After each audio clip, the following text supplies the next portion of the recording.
السلام عليكم ورحمة الله وبركاته. أعوذ بالله من الشيطان الرجيم. بسم الله الرحمن الرحيم. الحمد لله رب العالمين الرحمن الرحيم مالك يوم الدين إياك نعبد وإياك نستعين اهدنا الصراط المستقيم صراط الذين أنعمت عليهم غير المغضوب عليهم ولا الضالين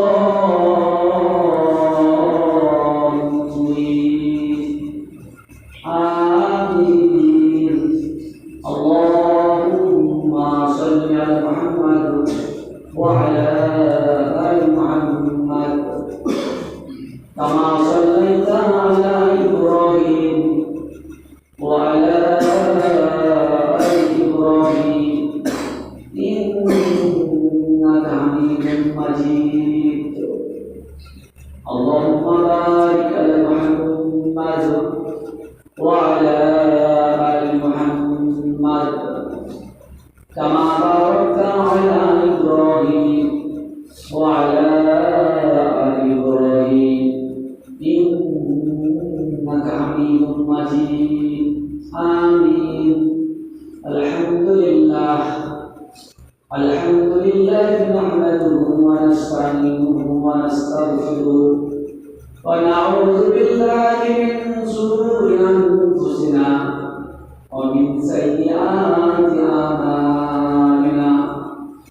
من يهده الله فلا مضل له ومن يضلله فلا هادي له ونشهد أن لا إله إلا الله وحده لا شريك له ونشهد أن سيدنا وحبيبنا ومولانا محمدا عبده ورسوله. إن الله وملائكته يصلون على النبي يا أيها الذين آمنوا صلوا عليه وسلموا تسليما. اللهم صل على سيدنا مولانا محمد وعلى آل سيدنا مولانا محمد. نحمده ونصلي على رسوله الكريم. أما بعد فأعوذ بالله من الشيطان الرجيم. بسم الله الرحمن الرحيم.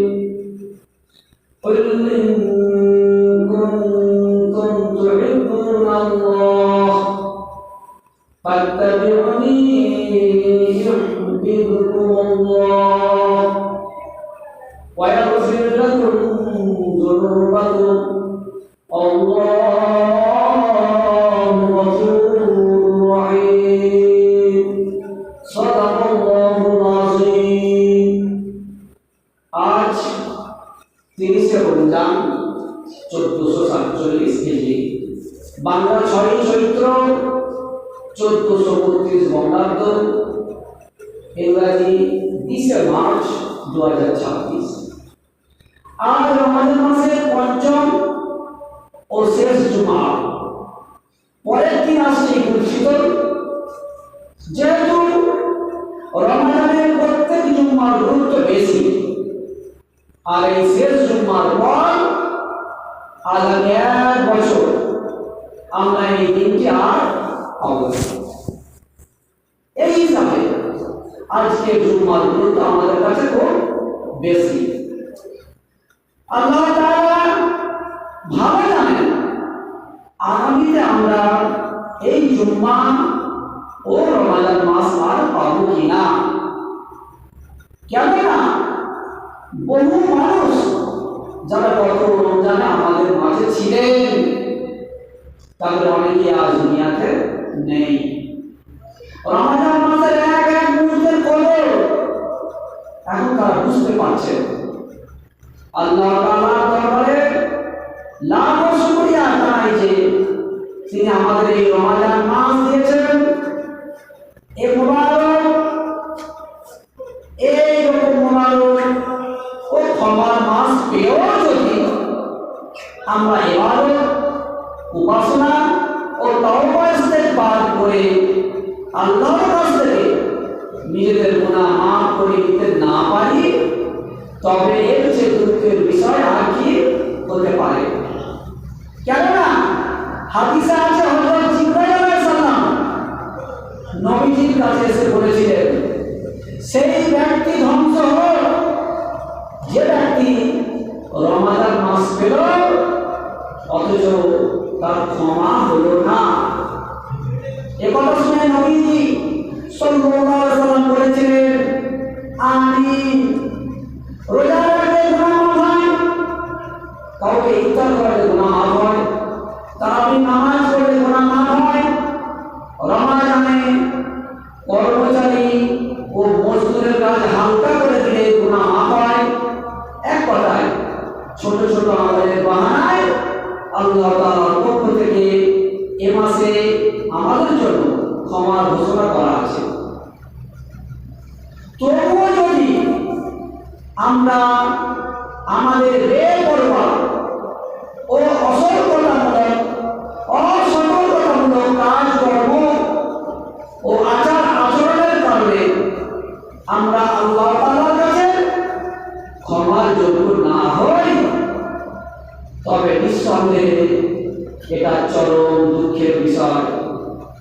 তাই আর যে অল্প সময় বাকি আছে আমরা সাধ্যমতো বেশি বেশি ইবাদত করব এবং আল্লাহর কাছে নিজেদের গুনাহ মাফের জন্য তাওবা ইস্তেগফার করব, যেন তিনি এই মুবারক মাসে আমাদের সকলকে ক্ষমা করে দেন। আগামীকাল আসছে ঈদ, তাই ঈদের দিনে আমাদের কিছু করণীয় বিষয় সম্পর্কে জেনে রাখি। কোন কোন এলাকায় ঈদ উপলক্ষে সুন্দর বিরোধী বিভিন্ন রকমের কথা চালু আছে, তাই আমাদের জেনে রাখা দরকার এদিনের সুন্দর আমল কি কি। কোরআন মাজিদের সূরা আল ইমরানের ৩১ নম্বর আয়াতে আল্লাহ তাআলা বলেছেন, কুল ইন কুনতুম তুহিব্বুনাল্লাহ ফাত্তাবিউনি ইউহিব্বুকুমুল্লাহ ওয়া ইয়াগফির লাকুম যুনুবাকুম আল্লাহু গফুরুর রহিম। আপনি বলে দিন, যদি তোমরা আল্লাহকে ভালোবাসো তাহলে আমাকে অনুসরণ করো।